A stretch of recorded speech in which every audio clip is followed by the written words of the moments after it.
Une femme oubliée, un tueur en série et des squelettes retrouvés près du cimetière. Où est notre Messo triste qu'est-ce que c'est? Que s'est-il réellement passé dans l'Yonne 50 ans après la disparition de Marie-Jeanne Ambroisine Cousin? Et si cette affaire, bien plus compliquée qu'il n'y paraît, révélait une nouvelle lacune dans notre mémoire collective? Aujourd'hui, nous explorons une enquête effrayante qui combine le silence de l'agence, le deuil familial et les soupçons persistants entourant le tristement célèbre Émile Louis. Est-elle sa 8e victime? Pourquoi son nom a-t-il été effacé pendant si longtemps? Comment ses enfants vivent-ils ce retour brutal vers le passé? Rire. Restez à l'écoute jusqu'à la fin de cette vidéo pour découvrir les révélations troublantes de cette affaire. Laissez vos pensées et vos théories dans les commentaires. Vos commentaires comptent. Abonnez-vous pour rester informé des enquêtes à venir et m'encourager à continuer à vous fournir un contenu plus approfondi et plus engageant. Êtes-vous prêt à ouvrir ce fichier effrayant? Allons-y ensemble. Près d'un demi-siècle après les crimes macabres d'Émile Louis, le nom du boucher de l'Yonne réapparaît dans l'ombre de la justice.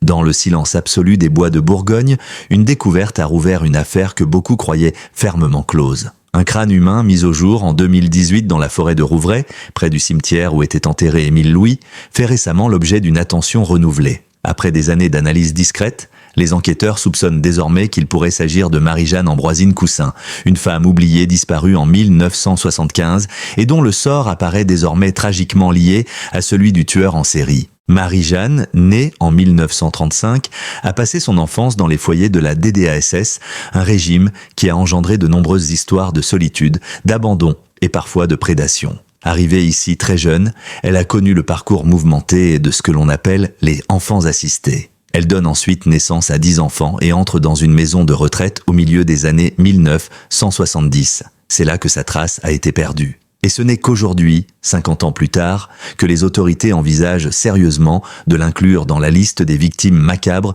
d'Émile Louis. Pourquoi maintenant? Pourquoi cette soudaine résurgence? La réponse est venue de la persévérance de quelques enquêteurs et d'une série d'indices inquiétants. L'endroit où le crâne a été découvert pour la première fois n'est pas loin de l'endroit où l'ancien corps de Louis a été jeté. Des vêtements et des objets ont également été retrouvés à proximité, datant apparemment des années 1970. Et enfin, il y a le contexte familial. Les descendants sont toujours en vie, toujours à la recherche de la vérité. Pour eux, l'annonce a rouvert de vieilles blessures laissées ouvertes par un demi-siècle de silence. Le nom de Marie-Jeanne Ambroisine Cousin ne dit plus grand-chose aux gens. Elle n'avait pas été signalée dans la presse au moment de sa disparition. Pas de recherche, pas d'appel à témoins collectifs. À l'époque, sa disparition n'avait pas suscité la même émotion que celle des jeunes filles handicapées pour lesquelles Émile Louis avait été condamné. Marie-Jeanne est une mère, une femme adulte, hors du cadre étroit de l'enquête sur la disparition d'un mineur protégé. Son anonymat reflète une époque où certaines vies ne sont pas valorisées autant que d'autres dans les médias et dans l'agenda juridique. Sa trajectoire est cependant celle de la France d'après-guerre, avec ses troubles sociaux, son silence institutionnel et ses traumatismes non exprimés. Ayant grandi à DDASS, elle a grandi sans racines stables, déménageant de maison en maison avant de fonder une grande famille. Ses 10 enfants ont grandi sans jamais comprendre pourquoi leur mère était partie, sans nouvelles, sans traces, sans sépulture. Les autorités, les archives, le silence ont presque tout effacé jusqu'à cette découverte effrayante en 2018. Ce que nous savons aujourd'hui, c'est que les ossements découverts étaient ceux d'une femme. Correspondance d'âge estimée. Et encore, cet endroit est agaçant car il est situé à proximité des habitudes géographiques effrayantes d'Émile Louis. Mais pour ses proches, tout reste à confirmer. Jacques Ponce, l'un des fils de Marie-Jeanne, a récemment reconnu une photographie de sa mère, publiée dans l'Yonne républicaine. Une photo prise il y a 70 ans lorsqu'il quittait la DDASS. Pour lui, ce sentiment était déchirant. « Je ne me souviens pas du visage de ma mère », a-t-il déclaré. « Mais je reconnais ma sœur, même mort, Émile Louis continue de hanter la terre de l'Yonne. » Condamné à la prison à vie en 2004 pour le meurtre de 7 filles, toutes prises en charge par les services de protection de l'enfance, il est devenu l'un des visages les plus redoutés de la justice française. Ancien chauffeur d'autobus scolaire, il a utilisé sa position pour identifier ses victimes, toutes vulnérables. C'est aussi un manipulateur, un maître menteur dont la voix douce trahit une violence froide. Ce n'est qu'à la fin des années 1990, après des décennies sans action judiciaire, que les dossiers ont été rouverts, en grande partie grâce à la persévérance de la policière Martine Monteil. Le scandale autour de la disparition dans l'Yonne a choqué l'opinion publique. Pourtant, malgré les condamnations et les aveux partiels, certains affirment que des zones d'ombre subsistent. Les victimes oubliées, des familles privées de justice. La réapparition potentielle de Marie-Jeanne Cousin comme 8e victime renforce encore l'idée que cette histoire est incomplète. L'idée d'un club fermé pour les victimes d'Émile Louis a toujours été controversée. Ses zones d'intervention, son itinéraire et son silence laissent de penser qu'il pourrait faire beaucoup plus. Le fait que cette nouvelle découverte ait été faite si près de son lieu de sépulture est une cruelle ironie. Et un signal effrayant, jusqu'où cet homme peut-il aller? Et combien de femmes comme Marie-Jeanne ont été englouties par son silence et son indifférence? Au vu de ces éléments, le parquet d'Auxerre a décidé d'engager des poursuites. La première campagne de fouilles, menée de septembre à octobre 2024, a permis de mettre au jour des vêtements et des objets personnels datant des années 1970. Les enquêteurs ne sont parvenus à aucune conclusion, mais rien ne peut être ignoré. Dans un contexte chargé de symbolisme et de souffrance, chaque morceau de tissu, chaque bijou peut devenir une preuve importante. Le procureur du comté de Philadelphie, Hughes, qui supervise actuellement l'affaire, a récemment rencontré la famille de la victime présumée. Un échange qualifié de riche en humanité, mais aussi utile à l'enquête. De nouvelles directions de recherche sont en cours. Une nouvelle campagne de fouilles est désormais prévue, cette fois avec des cibles plus précises, plus profondes et situées à proximité des premières tombes identifiées lors de la prospection Émile Louis. Le retour des creuseurs sur cette terre d'horreur est imminent. Pour les enquêteurs, la Renaissance a été à la fois un défi technique et un moment mémorable. Retrouver des restes après tant d'années nécessite une extrême prudence, des méthodes modernes et un esprit clair. Parce que chaque élément de preuve potentielle doit être comparé à des témoignages, à des dossiers administratifs et souvent à des souvenirs fragmentaires. Le problème n'est pas simplement de prouver qu'Émile Louis a tué une autre femme.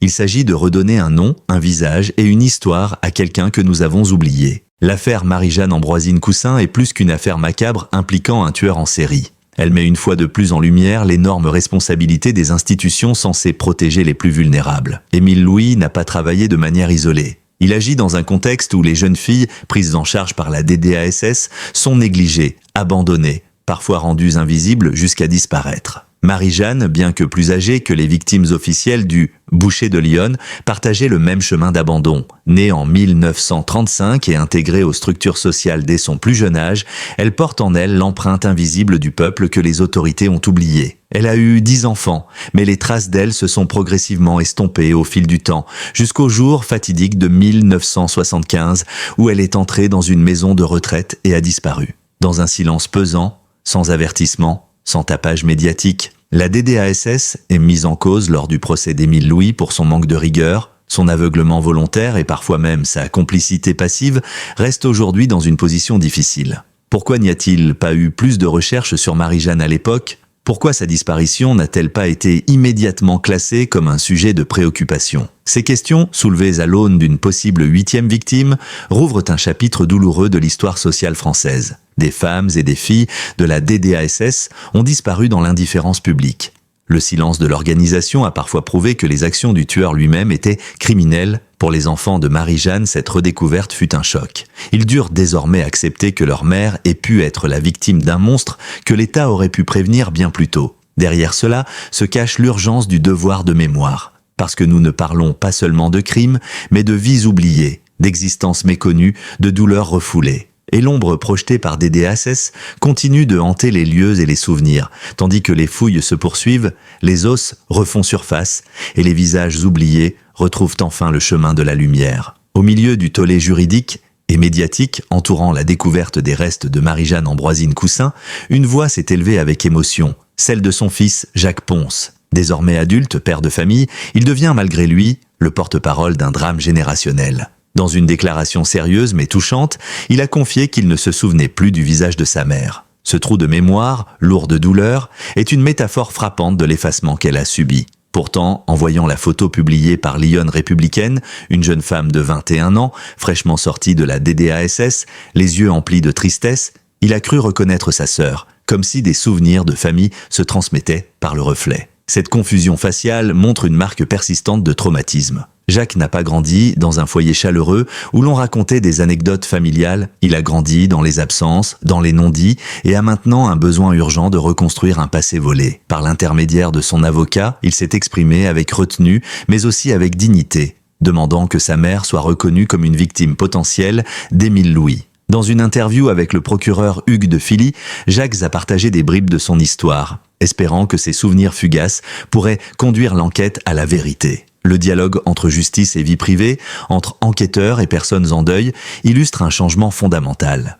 Nous ne cherchons plus simplement à condamner un tueur mort, mais à restaurer un nom, une dignité et une existence pleine et entière à une femme qui a été disparue administrativement. Pour Jacques, cette reconnaissance serait une forme de compensation, même tardive. Il ne s'agit plus de vengeance ou de colère, mais de guérir le fossé, de combler le fossé émotionnel qui existe depuis 5 décennies. Alors que les objets retrouvés dans la forêt de Rouvray sont analysés, il garde prudemment espoir que la science saura prouver ce que son cœur ressent, que sa mère a été une victime, qu'elle a souffert et qu'elle mérite enfin justice. La découverte de restes humains près du cimetière Émile Louis est une ironie terrifiante, une provocation posthume qui laisse le public sans voix. 50 ans après le crime, les morts semblent continuer à parler, exigeant qu'on les écoute. Le boucher de Lyon n'a jamais vraiment quitté la France. Son ombre plane encore sur les archives judiciaires, sur les mémoires blessées, sur les institutions fragiles. Et aujourd'hui, à travers Marie-Jeanne Ambroisine Coussin, l'histoire semble ne plus avoir de fin. Les recherches annoncées par le parquet d'Auxerre vont être encore approfondies et élargies dans l'espoir de découvrir d'autres indices, d'autres pièces du puzzle. Mais au-delà des faits, ce que nous découvrons aujourd'hui, ce sont des vérités refoulées, des douleurs cachées, des injustices que nous ne voulons plus cacher. L'affaire Émile Louis était bien plus qu'un simple meurtre. Cela remet en cause tout le système de protection de l'enfance, la lenteur du système judiciaire, le système du silence collectif. Alors que les années passent, que les témoins disparaissent et que les criminels meurent, une question demeure. La vérité sera-t-elle un jour connue ? Pour les familles, pour les enfants de Marie-Jeanne, pour la société, cette question n'est pas rhétorique. C'est existentiel. Reconnaître la victime, c'est refuser d'oublier. C'est ériger un monument contre le néant. Le visage de cette femme a désormais été retrouvé, sa photo a enfin été diffusée, son nom a été mentionné à la télévision, autant de gestes symboliques pour réparer ce qui peut encore l'être. Dans ce tombeau, aujourd'hui profané par l'enquête, on ne cherche pas seulement un corps, mais une forme de rédemption collective. Et peut-être qu'en donnant à Marie-Jeanne un nom, une histoire, un statut de victime, nous clôturerons enfin sans l'oublier le chapitre le plus sombre de la justice française.